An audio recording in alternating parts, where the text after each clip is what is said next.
There are rules to the world we think we know, unspoken agreements we abide by every day. We stop at red lights. We wait in line.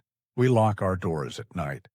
These rules create a sense of order, a comforting predictability that holds the chaos of the world at bay.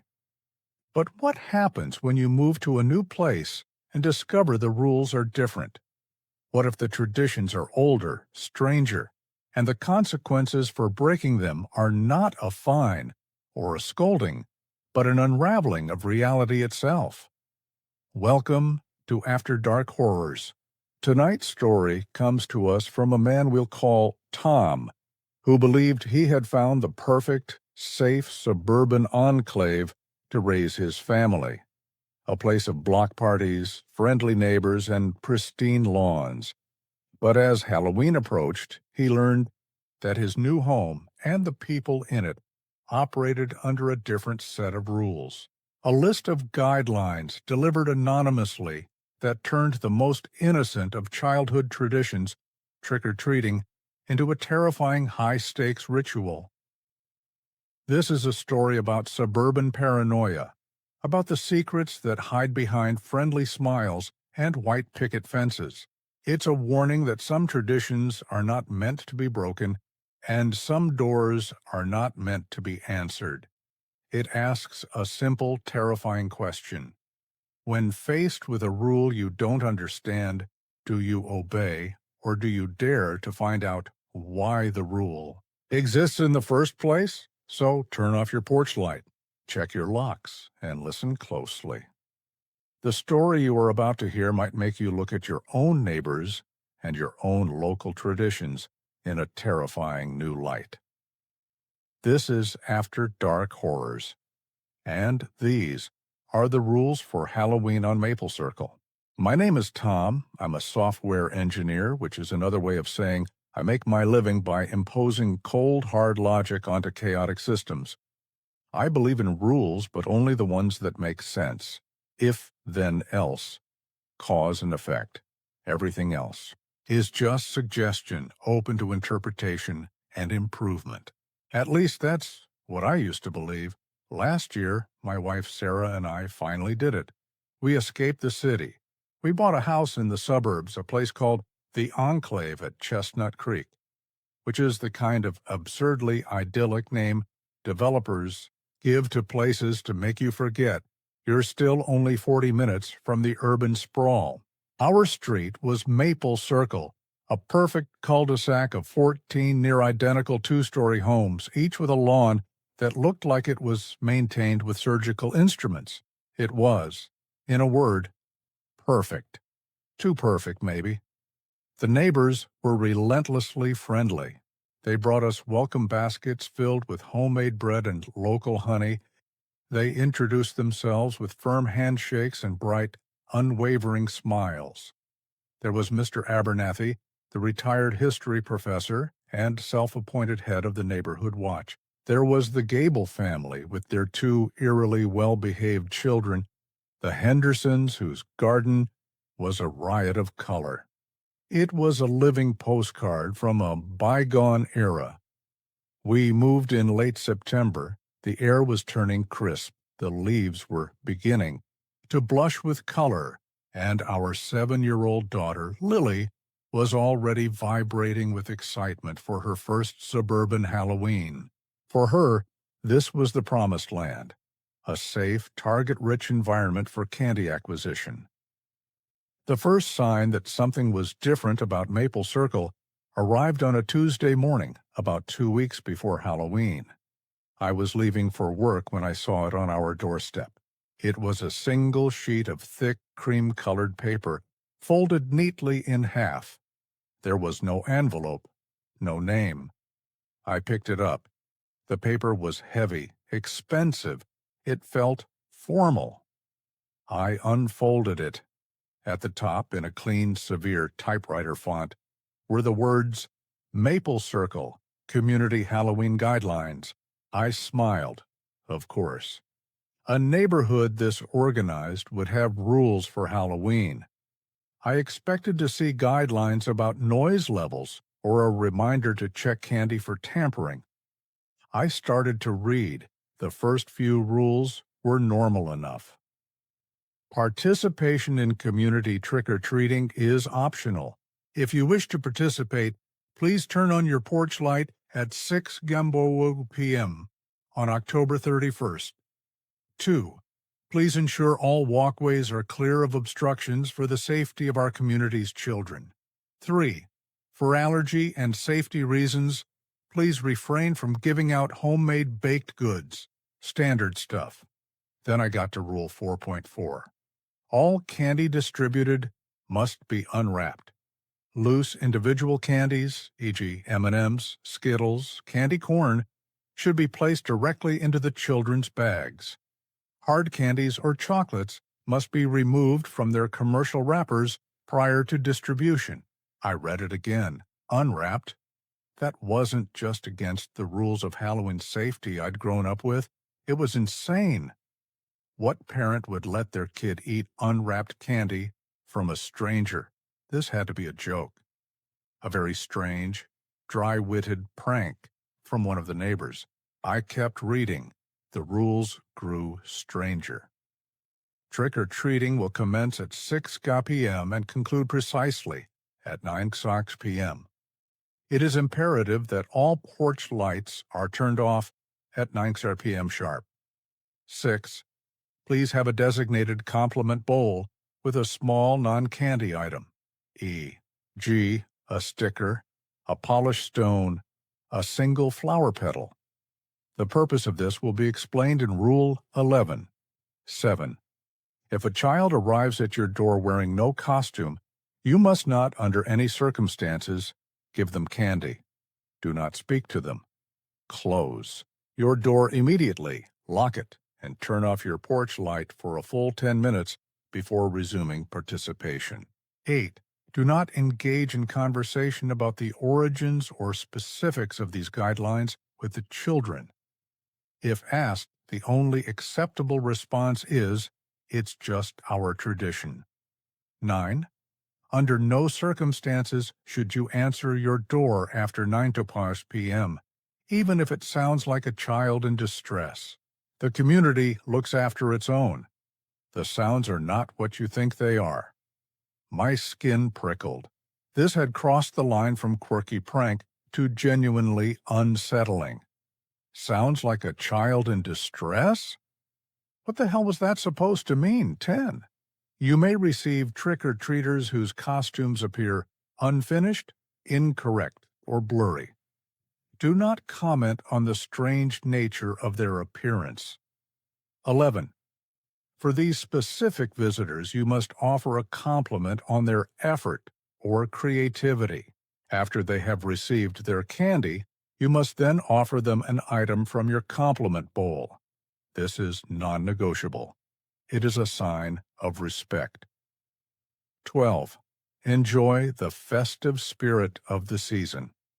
I stood there on my perfect porch in my perfect neighborhood, holding this deeply disturbing piece of paper.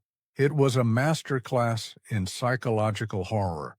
Just enough normalcy to make you question if you were overreacting, and just enough pure, uncut weirdness to make your stomach clench. When Sarah came downstairs, I showed her the list. She didn't find it as amusing as I wanted her to. "Tom, this is creepy," she said, her brow furrowed. "Unwrapped candy? Don't answer the door if a kid is crying? What is this?" "It's a prank," I said, trying to convince myself as much as her. "A very elaborate, well-thought-out prank. Someone here has a weird sense of humor. Probably Abernathy, the old professor. This feels like some kind of sociological experiment." "I don't know," she said, folding her arms. "It doesn't feel like a joke. It feels like a warning." Over the next few days, I tried to casually bring it up with the neighbors. "I saw Mr. Henderson tending his garden." Halloween night arrived. The sky was a bruised purple, the air cold and smelling of wood smoke and dying leaves. At 6 p.m., as instructed, porch lights on Maple Circle began to flick on, one by one, in an almost synchronized fashion. We turned on ours. I sat by the door with a huge bowl of loose M&Ms. Sarah was in the kitchen with Lily, who was dressed as a tiny, adorable astronaut. I felt a knot of anxiety in my stomach, but I pushed it down. It was just a prank. It was just a tradition. The doorbell rang. I opened the door to a group of perfectly normal kids. A little vampire, a princess, a ninja, trick or treat. They chorused. Awesome costumes, I said, my voice overly cheerful. I reached into my bowl and dropped handfuls of loose M&Ms into their bags. The kids looked at the unwrapped candy, then at me, a flicker of confusion in their eyes. But their parents, standing at the edge of the driveway, gave me a subtle, approving nod. The kids shrugged and moved on. Okay, one rule down. That wasn't so bad. The first hour was mostly normal. Kids from our street, kids from the surrounding neighborhoods. They all seemed a little weirded out by the unwrapped candy, but none of them said anything. The parents all seemed to be in on it, their faces calm and watchful. Then, around 7:15, the first wrong costume arrived. It was a child, or at least, it was the size of a child.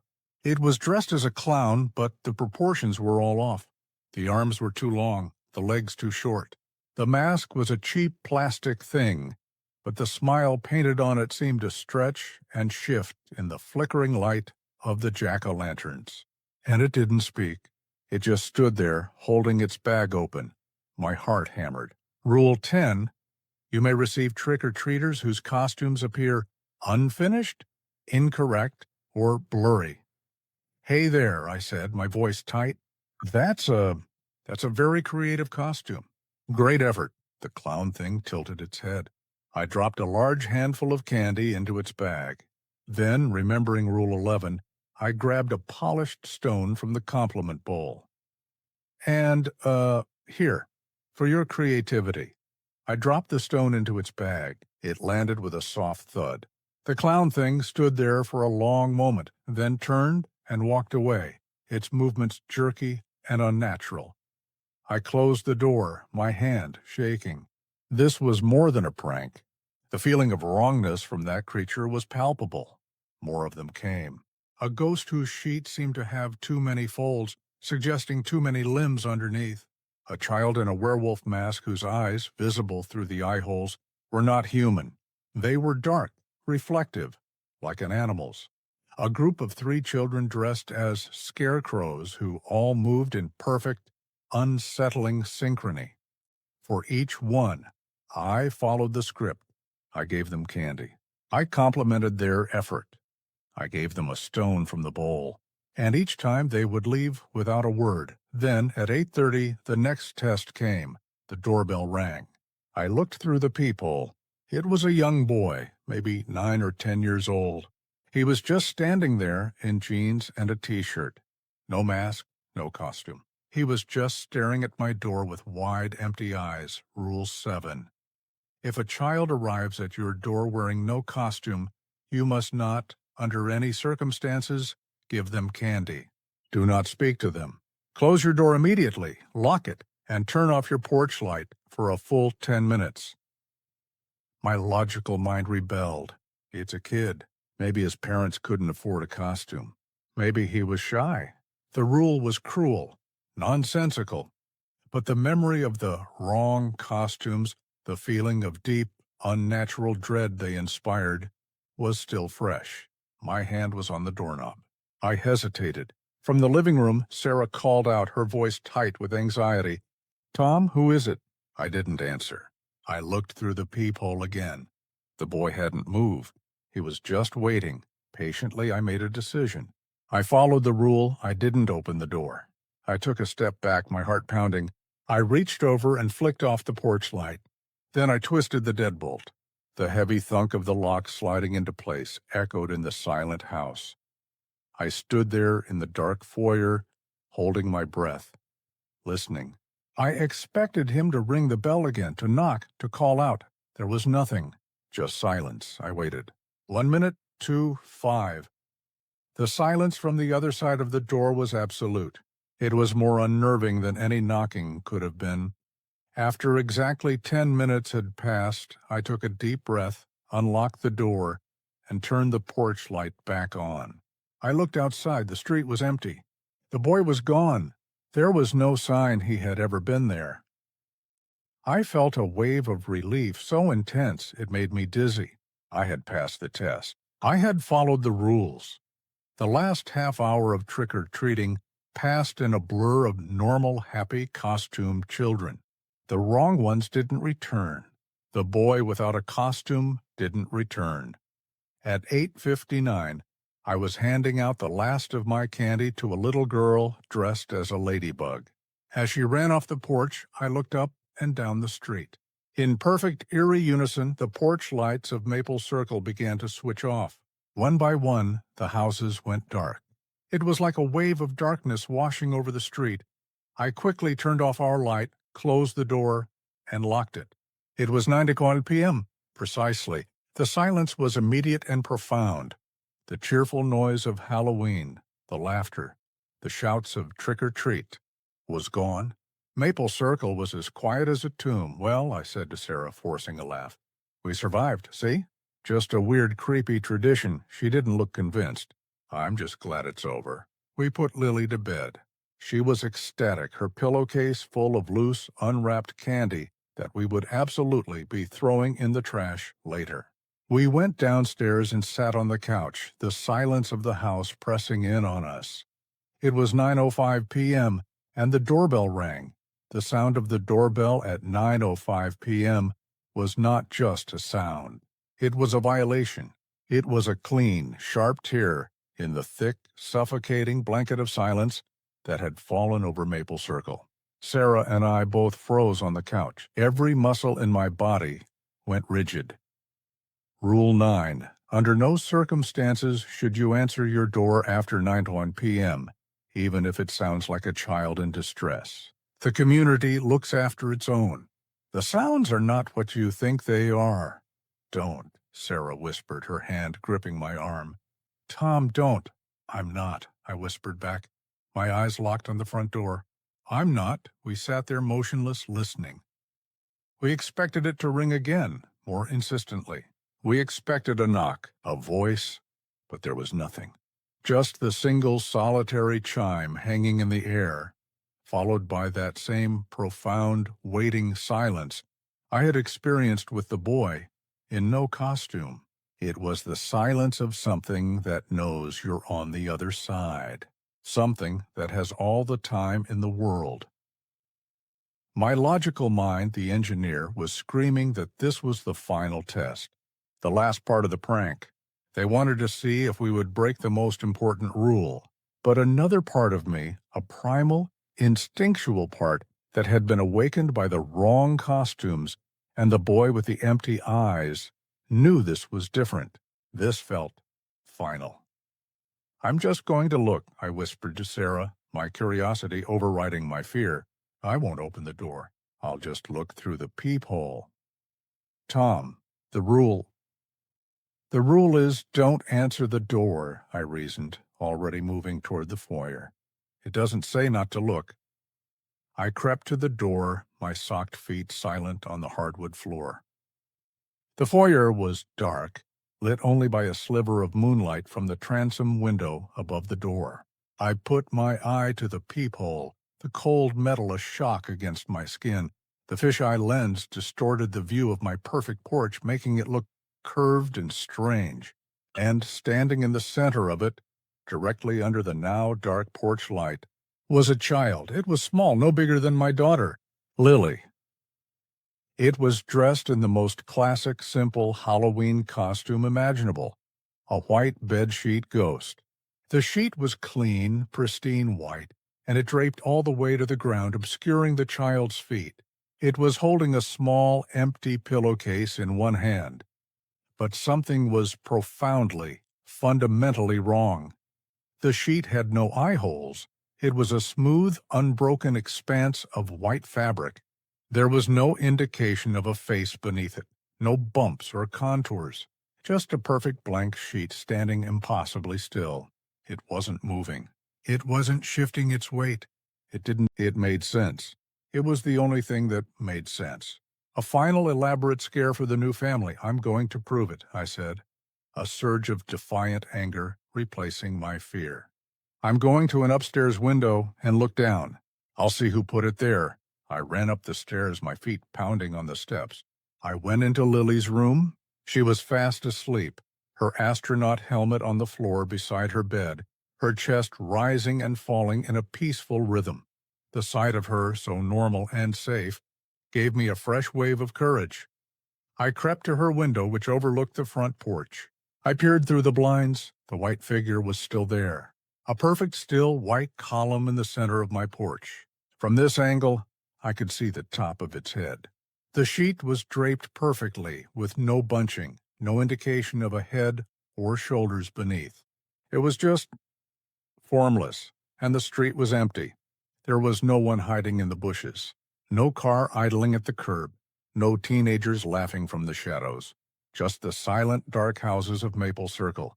My mannequin theory was crumbling. Then the figure moved. It didn't walk. It didn't shift its weight. It glided. It moved a few feet to the left, a smooth, silent, frictionless motion, as if it were on wheels. It stopped directly in front of the living room window, the one Sarah and I had been sitting in front of just moments before. And it turned its blank, featureless face towards the window, towards the house, towards us. It knew we were watching. I stumbled back from the window, a strangled gasp escaping my lips. This was not a dummy. This was not a prank. I ran back downstairs. Sarah was standing in the foyer, her face a mask of terror. It moved, didn't it? She whispered. I just nodded, unable to speak. The doorbell rang a third time. This time it wasn't a single chime. It was a long, sustained, angry buzz. Bee-zee-zee-zee.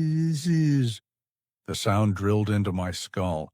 A furious, impatient summons. Make it stop, Sarah sobbed, covering her ears. Okay, I said, trying to regain control. Okay, logic. Let's be logical. What does it want? It's a trick-or-treater. It wants candy. The rules said not to answer the door. But this feels different. This isn't a child in distress. This is something else. Maybe the rule doesn't apply to this one. This was the tension and pacing of the ritual laid bare. The rules were designed to create a specific outcome, and our deviation was causing an error in the system. What are you saying? Sarah asked.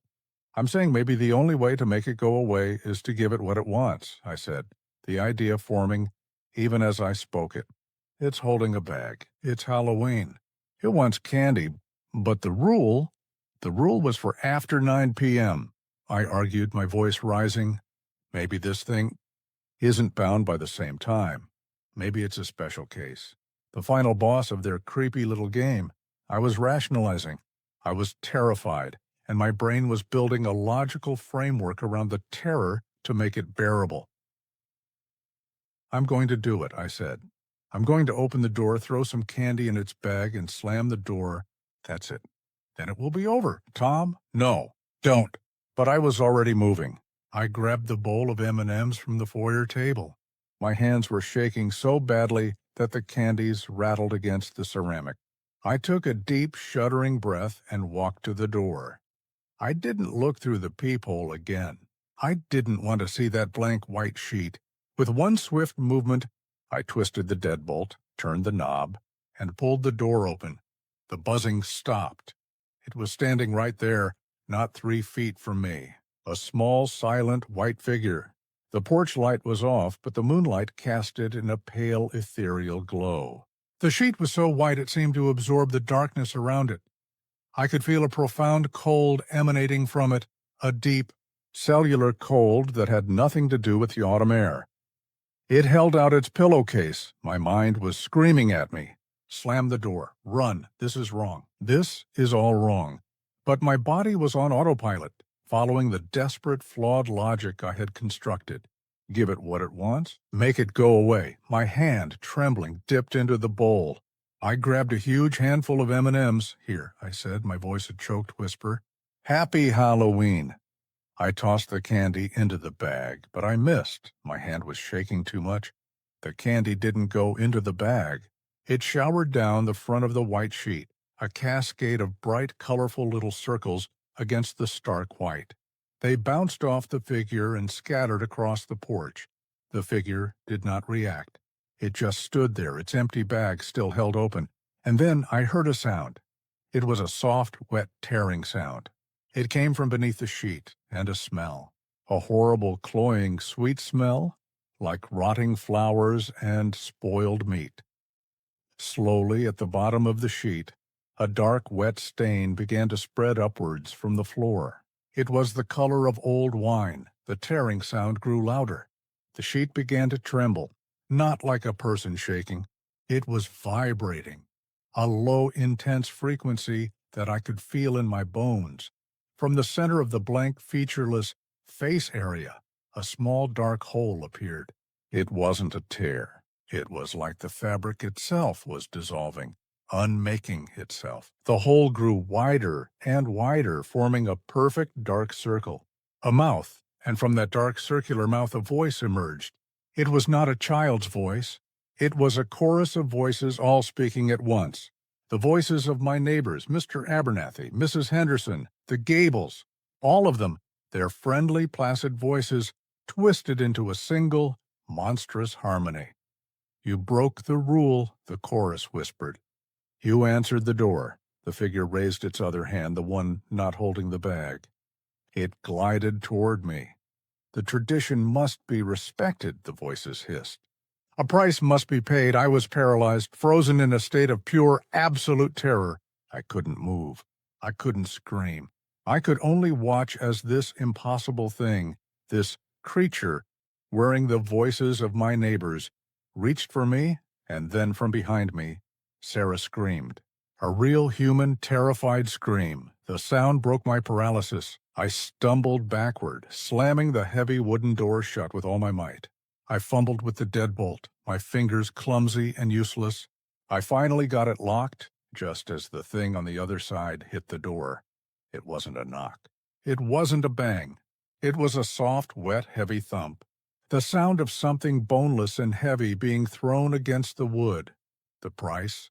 the chorus of voices whispered, the sound coming through the thick wood of the door as if it weren't there. A new house on the circle. A new family to learn the rules. A new offering. Another wet thump against the door. And another. Sarah was pulling me away from the door, her face a mess of tears and terror. "Tom, what was that? What did it want?" "I don't know," I stammered, letting her pull me into the living room. "I don't know." We huddled together on the couch, listening to the soft, rhythmic, wet thumps against our front door. They went on for what felt like an eternity. Then, as suddenly as they began, they stopped. The silence that followed was worse. We stayed on the couch all night, holding each other, too terrified to move, too terrified to speak. We watched the sun rise, the first gray light of November 1st filtering through the windows. The night was over. We had survived. Around 7 a.m., I finally found the courage to approach the door. I looked through the peephole. The porch was empty. The figure was gone. But the candy, the M&Ms I had dropped, were still there, scattered across the welcome mat, and arranged in a perfect, neat circle around them were 11 small, polished, black river stones, one for each of the wrong costumes I had complimented, and one for the boy who had worn no costume at all. It was a receipt, a tally, a message. The price had been paid. But not by us. I opened the door. The air was crisp and clean. The street was quiet.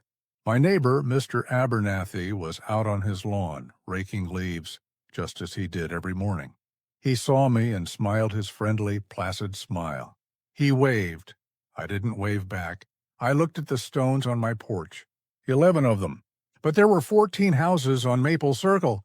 My house and Abernathy's. That made 2. Who were the other 2 who hadn't participated? And then I remembered. The Gables, the family with the 2 eerily well-behaved children. I hadn't seen them all night. Their porch light had never been on. I looked across the street at their house. It was dark. Still. The morning paper was on their driveway, untouched. A new cold dread began to settle in my stomach. The price had been paid, An offering had been made, a new family to learn the rules, and an old family to become a part of the tradition.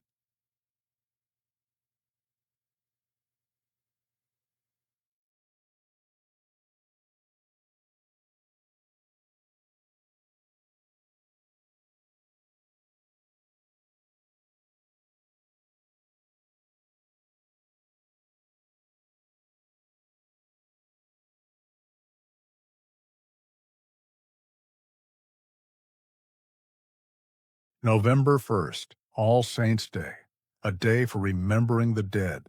I had never given the date much thought before, but on that morning, standing on my porch, staring at the circle of black stones, the name felt heavy with a new, terrible significance.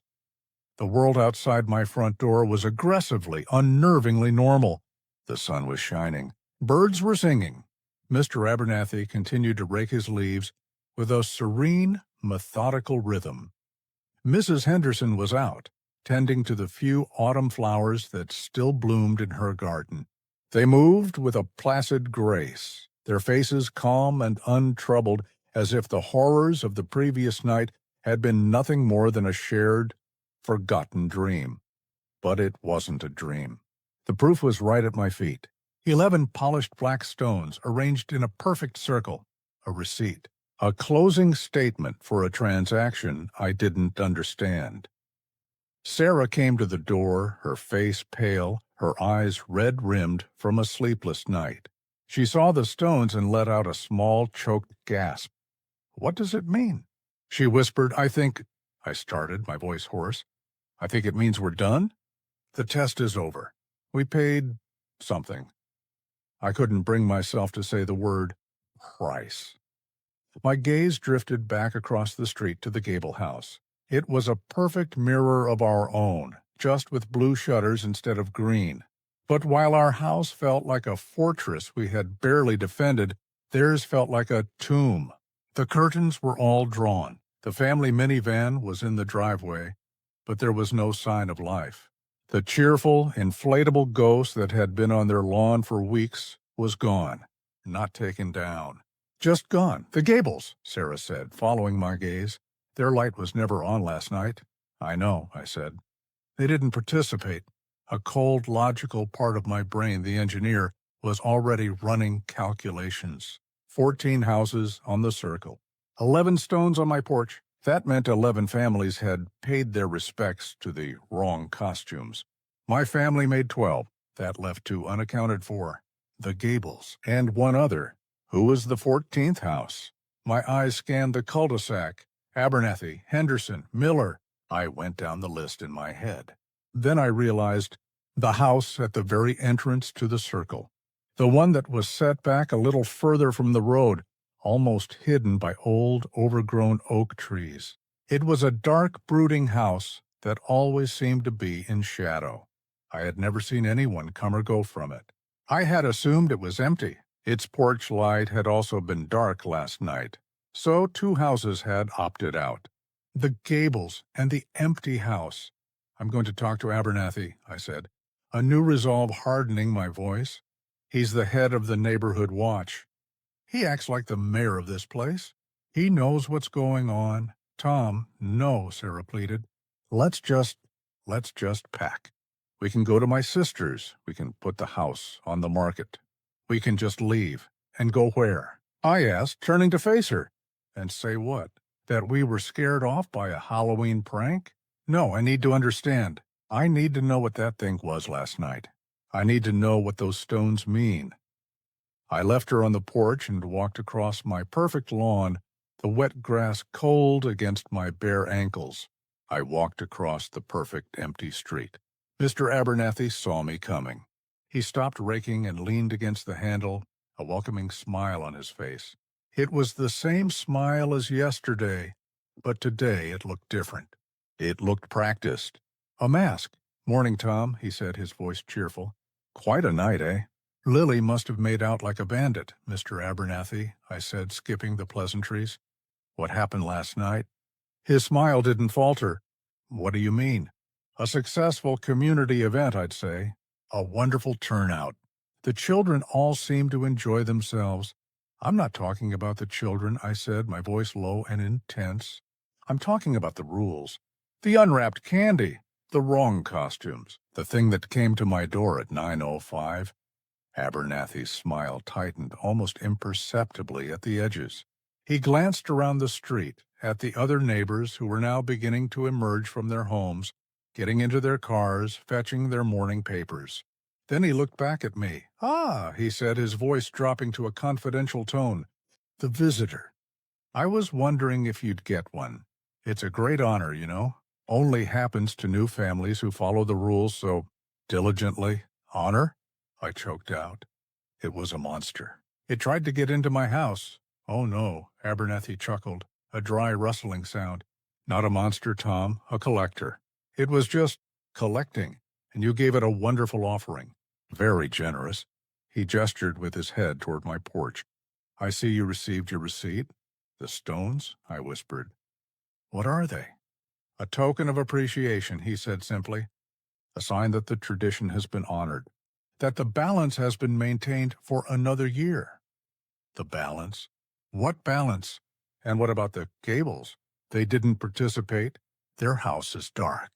For the first time, Abernathy's smile vanished completely. His face became a cold, hard mask of something that looked like pity, but was utterly devoid of empathy. "Yes," he said, his voice flat. "The Gables. It's a shame. Such a lovely family." He spoke of them in the past tense. "They were new here, too, last year. They thought the rules were a joke. They gave out wrapped candy. They kept their light on past 9. They complained." A cold dread washed over me. "What happened to them, Abernathy?" He looked me directly in the eye. His gaze was intense, ancient.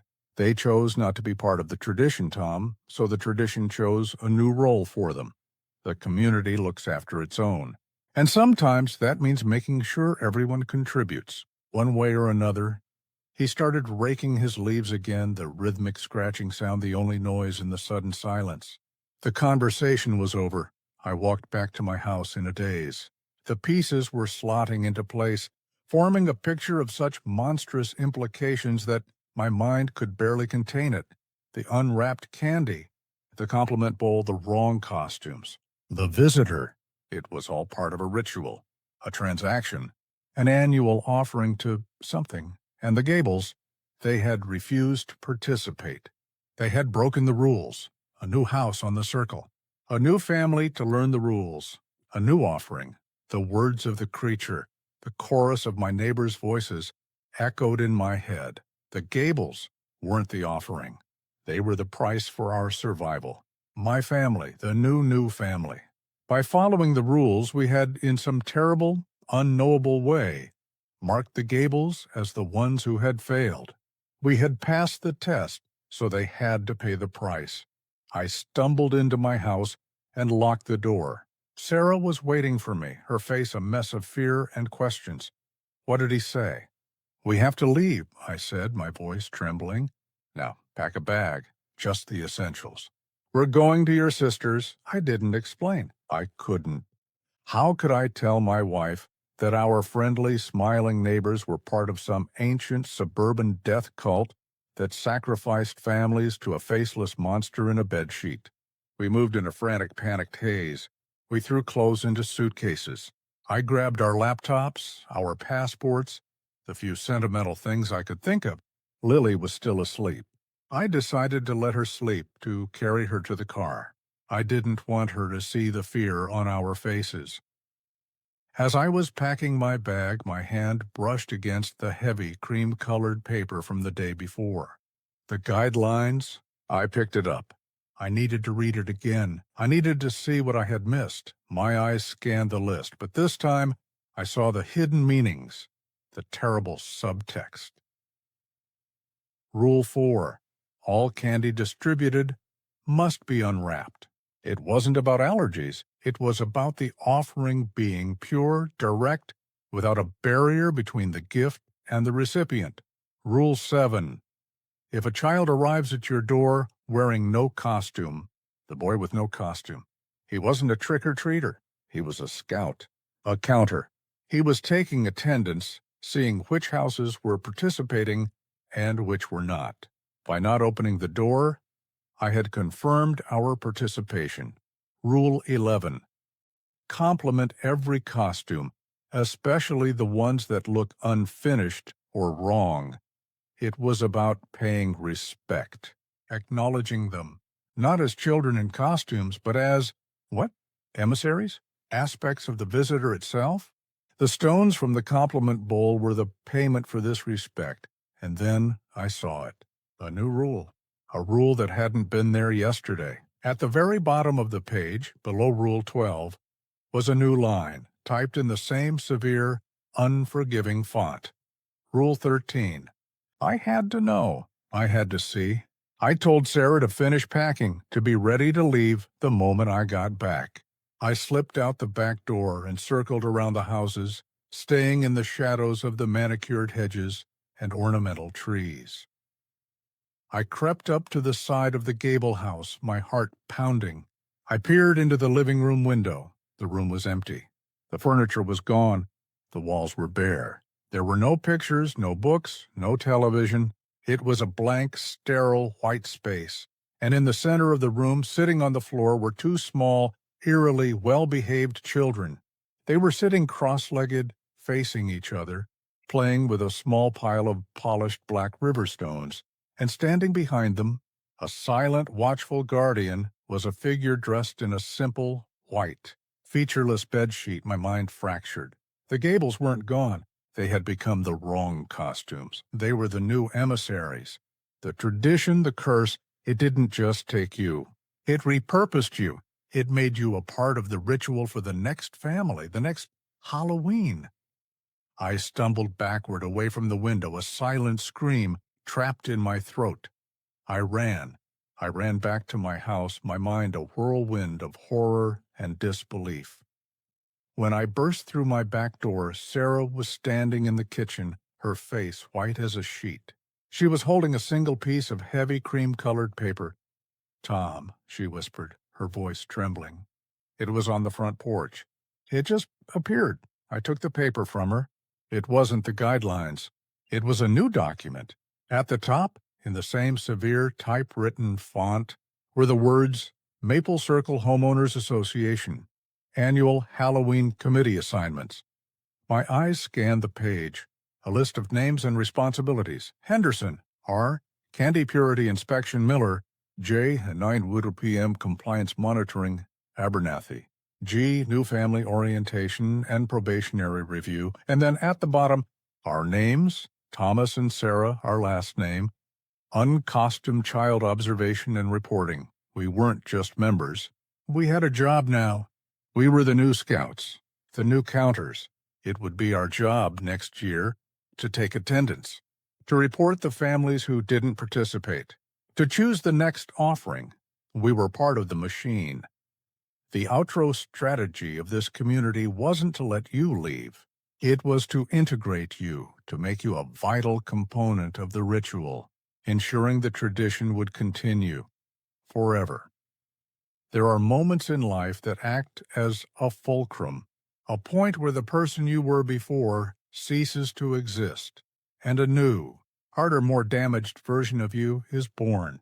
For me, that moment was holding that piece of paper, seeing my name, my wife's name, assigned a role in a monstrous, suburban bureaucracy of souls, uncostumed child observation and reporting. The words were so sterile, so corporate. They were the language of my world, the world of software and systems and logical processes. But here they described an act of profound, unspeakable evil. We were being asked to be the pointing finger, the arbiters of the next sacrifice. "No," Sarah said, her voice a fragile thread. "No, we're leaving." "I don't care. We'll sell the house at a loss. We'll declare bankruptcy. We'll disappear. We are not doing this." Her defiance was a spark in the crushing darkness, and I clung to it. "You're right," I said, the words feeling like ash in my mouth. "You're right, we leave. Right now, we didn't even finish packing. We grabbed the bags we had. I scooped up a still sleeping Lily from her bed and we walked out the front door into the bright, mocking sunlight of November 1st. We didn't look at our neighbors. We didn't look at the gable house. We got in our car, I threw it in reverse, and I sped out of Maple Circle without looking back. The drive to Sarah's sister's house was a blur of silent terror. We didn't speak. The radio was off. The only sound was the hum of the tires on the highway and Lily's soft, sleeping breaths from her car seat in the back.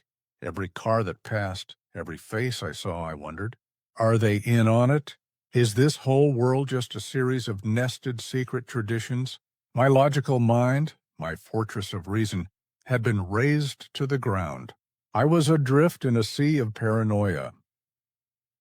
We arrived at her sister's house in a neighboring state, 3 hours and a universe away from Maple Circle.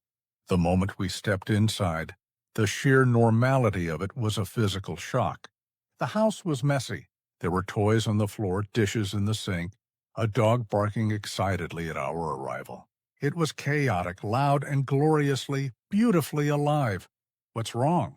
Her sister, Karen, asked, her face etched with concern as she looked at our pale, haunted expressions. You look like you've seen a ghost.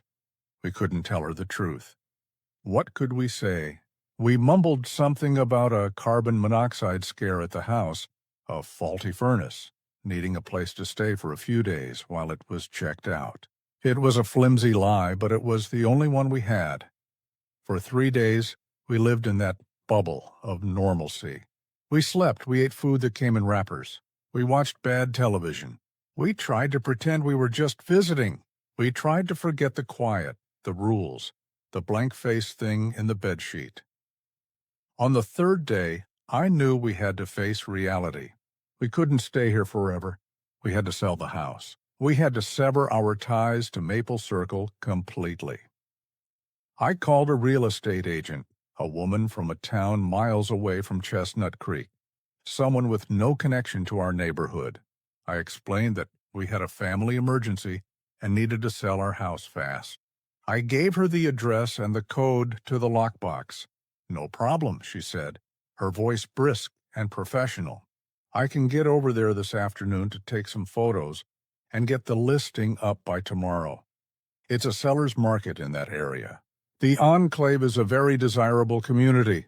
A knot of dread formed in my stomach. Just be careful, I said. The neighbors are a little intense, she laughed. Don't worry, Mr. Our last name. I can handle an overzealous homeowners association. She called me back 3 hours later. Her voice was different. It was flat, hollow. The professional briskness was gone. Mr. Our last name, she said, her tone unreadable. I'm at the property. Is everything okay? I asked, my heart starting to pound. The house is lovely, she said, the words sounding rehearsed. Beautifully maintained, but I'm afraid I won't be able to represent you in the sale. What? Why not? Is there something wrong with the house? There was a long pause. I could hear the faint sound of wind chimes in the background of the call. Mrs. Henderson's wind chimes. No, nothing is wrong with the house, the agent said. It's just, after speaking with the head of the Homeowners Association, a Mr. Abernathy, I've been made aware of certain community bylaws, covenants that are attached to the property deed. Covenants? I asked, my blood running cold. What covenants? I'm looking at the charter now, she said, her voice a monotone. It's a very old document. It seems that when you purchase a home in Maple Circle, you're not just buying the property. You're entering into a perpetual community contract. The deed is tied to a residency clause. A familial residency clause. What does that mean? I whispered, already knowing the answer. It means the house can't be sold to an outside party, she explained, her voice devoid of any emotion. It can only be transferred to new members, and only when a current property becomes available.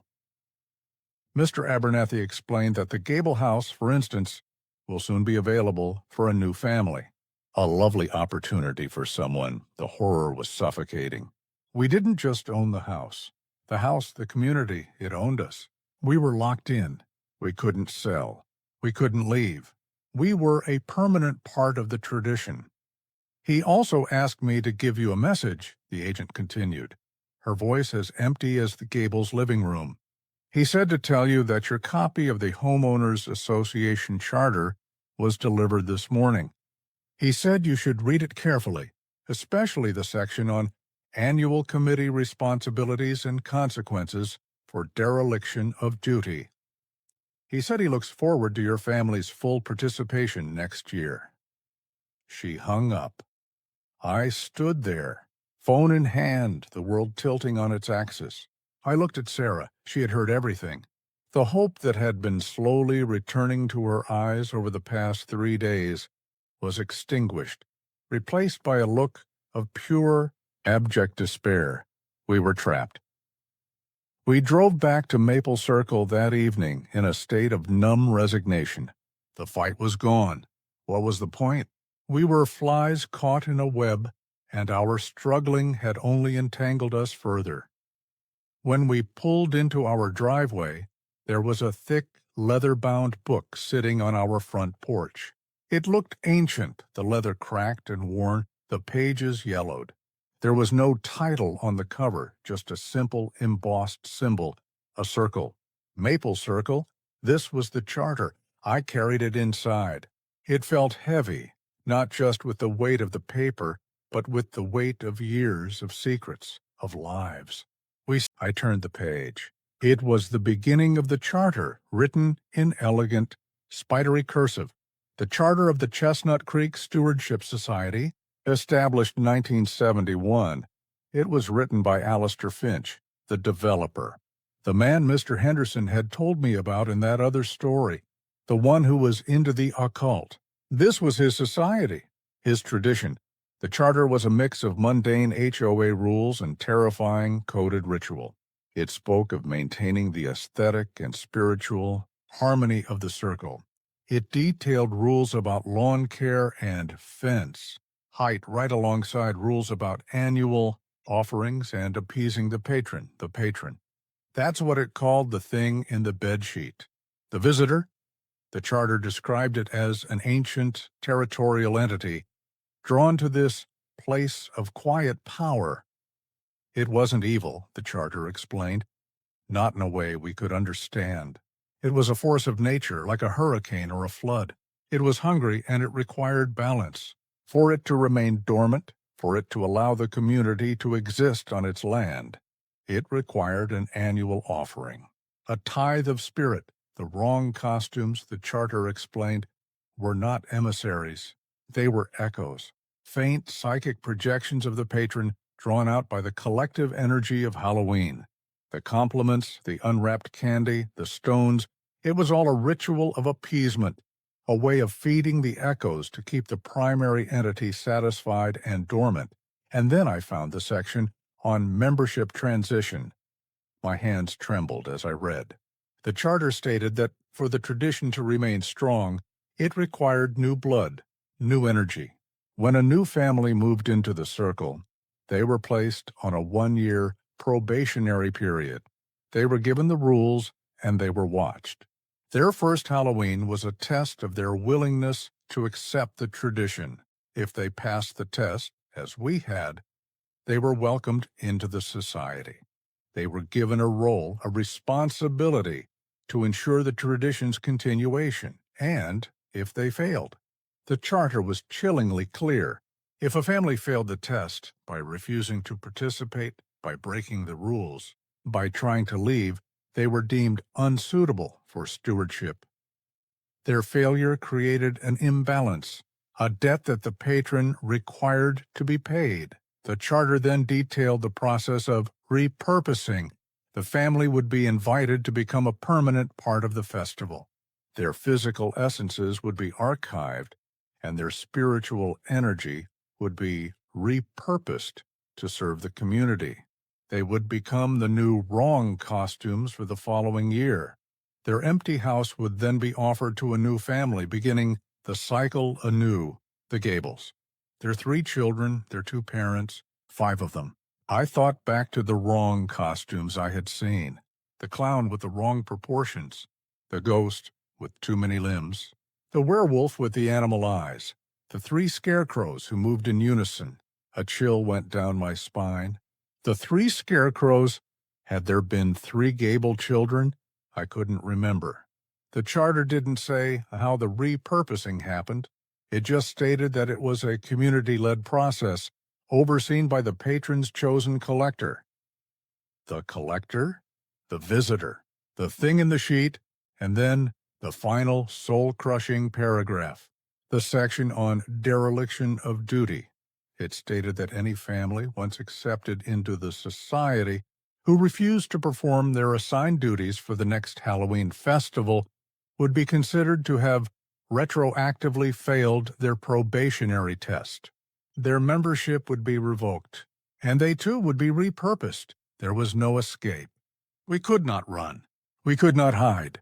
We could not refuse. Our choice was simple: become a part of the machine that fed the monster, or become the food ourselves. We were trapped, not just in a house, but in a role, in a tradition, in a story that had been playing out on this patch of land for centuries. I closed the book. The silence in our house was absolute. Sarah was crying, silent tears streaming down her face. I put my arm around her. There were no words of comfort I could offer. There was no logical solution to this problem. We were residents of Maple Circle, and our duties for next Halloween were already on the calendar. We were the watchers, the reporters, the ones who would choose the next family to be offered up to the quiet, hungry thing that lived at the heart of our perfect suburban dream. The year between that Halloween and the next was the longest of my life. It was a year spent living in a beautiful, sun-drenched prison. A year of quiet, sustained psychological erosion. We didn't talk about it. Sarah and we couldn't. To speak of the charter, of our assigned duties, of the Gables, it would have made it too real. So we existed in a state of silent, shared denial. On the surface, life on Maple Circle returned to its placid, perfect normal. There were summer block parties, 4th of July fireworks, neighborhood barbecues. We participated, we smiled, we brought potato salad. We chatted with Mr. Abernathy about the weather and complimented Mrs. Henderson on her prize-winning roses, which were more vibrant and beautiful than ever that year. But it was all a performance, a pantomime of suburban life. The smiles of our neighbors no longer looked friendly. They looked like the placid, knowing grins of fellow inmates. Their conversations were peppered with subtle, coded language. We're all so glad you decided to stay. It's so important to have families who are truly committed to the community. We're all looking forward to another successful festival this year. Every word was a reminder of our role, of our inescapable duty. We were being watched, not by a monster, but by the entire community. Our every action was monitored, assessed. Did we maintain our lawn to the required standard? Did we bring the correct dish to the potluck? Were we displaying the proper level of community spirit? We were on a new kind of probation, and this time, the consequences of failure were explicitly clear. The most terrifying part was the change in ourselves. The quiet that had infected my parents' house in that other story, the one about the VHS tape, was a different kind of quiet. That was an emptying. This was a hollowing. We were being filled with the silence of complicity. Sarah stopped talking about moving. She stopped crying. She just existed. She would spend hours staring out the window at the Gable house, which remained dark and empty. In the spring, a new family moved in, a young couple just like us with a small child. They were bright-eyed and full of hope. Mr. Abernathy was the first to greet them, a welcome basket in his hands. Sarah watched the entire exchange from our window, her face a blank, unreadable mask. I threw myself into my work, coding for 10, 12 hours a day. I built logical systems, clean and predictable, in a desperate attempt to impose some semblance of order onto a universe that I now knew was fundamentally chaotic and predatory. But even there, I found no escape. I would look at a line of code, an if-then-else statement, and I would think of the rules. If a family fails the test, then they are repurposed, else they become part of the system. My own logic was being corrupted by the terrible logic of Maple Circle. Lily was our only source of light, but even that was tainted. Every time I looked at her innocent, happy face, a cold dread would wash over me. We were protecting her, but at what cost? By participating, by fulfilling our duty, we were ensuring her safety. But we were also perpetuating the cycle. We were guaranteeing that some other child in some other house would eventually pay the price. My love for her was being weaponized, turned into the very chain that bound us to this place. As summer turned to autumn, the tension on the street began to build again. The neighbors started decorating for Halloween in early September. The preparations were more elaborate, more intense than the year before. There was a new energy in the air, an anticipation, a hunger. A week before Halloween, the new family in the Gable house received their copy of the guidelines. I saw it happen. I was looking out my window and saw Mr. Abernathy walk up their driveway, place the folded cream-colored paper on their doorstep, and walk away with a satisfied smile. The cycle was beginning again. The next day, the father of the new family, a man named David, tried to talk to me. He caught me as I was getting my mail. "Hey," he said, his voice a low, nervous whisper. "You're Tom, right?" "I'm David, from across the street. Listen, this is going to sound crazy, but did you get one of these?" He held up the sheet of paper. The guidelines. I looked at him. I saw the fear and confusion in his eyes. I saw the desperate hope that I would tell him it was all just a joke. I saw myself. Halloween night arrived. It was a repeat of the year before, but now I was on the other side of the veil. I understood the mechanics of the ritual. At 6 p.m., we turned on our porch light. We had our bowl of unwrapped candy. We had our compliment bowl filled with polished stones. But this year, we had a third item. A small leather-bound notebook and a pen. The tools of our assigned duty. The first trick-or-treaters arrived. Normal kids in normal costumes. We gave them their candy. Then, the wrong ones began to appear. The clown with the long arms. The ghost with too many limbs. The scarecrows that moved in unison. But this year, I saw them for what they were. The Gables. I recognized the father's lanky frame in the clown costume. I recognized the mother's small stature in the multi-limbed ghost. And the three scarecrows. They moved with the same jerky energy as the Gable children. They were echoes, archived essences, forced to play their part in the festival that had consumed them. For each one, I followed the script. I complimented their effort. I gave them their candy. I gave them their stone.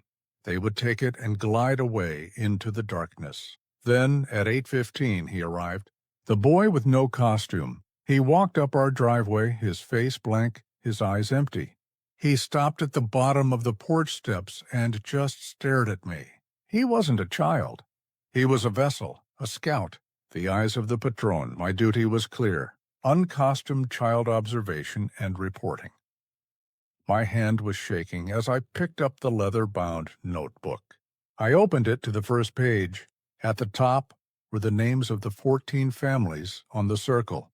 Next to each name was a checkbox. I looked down the list. Abernathy, Henderson, Miller, my own name. And the new family. David and his wife, the boy with no costume, just stood there watching me, waiting for my report. I looked across the street at David's house. His porch light was on. He was participating. He was following the rules, so far. I looked at the empty house at the entrance to the circle. Its checkbox was already marked with a neat black X. Excused. I looked back at the boy. His empty eyes were fixed on me. He was waiting for me to do my job, to confirm which families were compliant. With a trembling finger, I went down the list in my notebook. For every house with its light on, I made a small, neat check mark. Henderson, Miller, us, David. When I was done, I showed the page to the boy. He didn't look at it. He just stared at my face. He gave a single slow nod. Then he turned and walked away, disappearing into the darkness. The report was made. The compliant had been counted. The rest of the night passed in a blur. At 9 p.m. sharp, we turned off our light and locked our door. We sat in the dark, waiting. At 9:05 p.m., the doorbell rang. The sound was expected this time. It didn't startle me. It just filled me with a cold, heavy resignation. I didn't go to the door. I didn't look through the peephole. I knew what was out there. The collector. The patron. It wasn't here for us this year. We had done our job. We were part of the system. It was here for the house across the street. The doorbell at our house was a courtesy call, a notification. It was telling us that the collection was about to begin. I went to the upstairs window, the one in Lily's room. I looked out at David's house. The white, featureless figure was standing on his porch. It was perfectly still. I watched as David's front door opened a crack. I saw his eye in the gap looking out. He was hesitating. He was fighting it. The logical part of his brain was at war with the primal fear. Then he did what I had done. He opened the door. I saw him toss the candy. I saw it miss the bag. I saw the dark stain spread up the white sheet. I saw the circular mouth form. I heard the chorus of voices, the whispers of his new neighbors, his new family speaking to him. You broke the rule. A price must be paid. I watched as he stumbled back and slammed the door. I watched as the white figure began to thump rhythmically against the wood. I watched it all, my face reflected in the dark glass of the window. I was a silent observer. A reporter, I stayed at the window all night. The thumping at David's door eventually stopped. The white figure glided away, disappearing into the shadows between the houses. The sun rose on November. First, I watched as Mr. Abernathy walked across the street and placed a welcome basket on David's porch. I watched as the moving vans arrived later that day, not to move a family out, but to empty a house. Workers in blank uniforms, who were not from any moving company I recognized, carried out furniture, boxes, toys. They stripped the house bare, leaving it a clean, empty vessel, and I knew that next spring a new family would move in, a family full of hope, looking for a perfect, safe place to raise their children. And I knew that next October I would be the one to deliver the guidelines. I would be the one to smile my placid, empty smile and say the words. It's just our tradition, because this is my life now. This is my role. I am a part of the quiet, a gear in the machine. I protect my family by feeding the darkness. I maintain the balance. I uphold the tradition. My name is Tom. I am a software engineer, and my job is to impose cold, hard logic onto chaotic systems. I have found the most chaotic system of all, and I have learned its logic. It's a simple, brutal, perfect loop, and it is my job to make sure it never, ever breaks.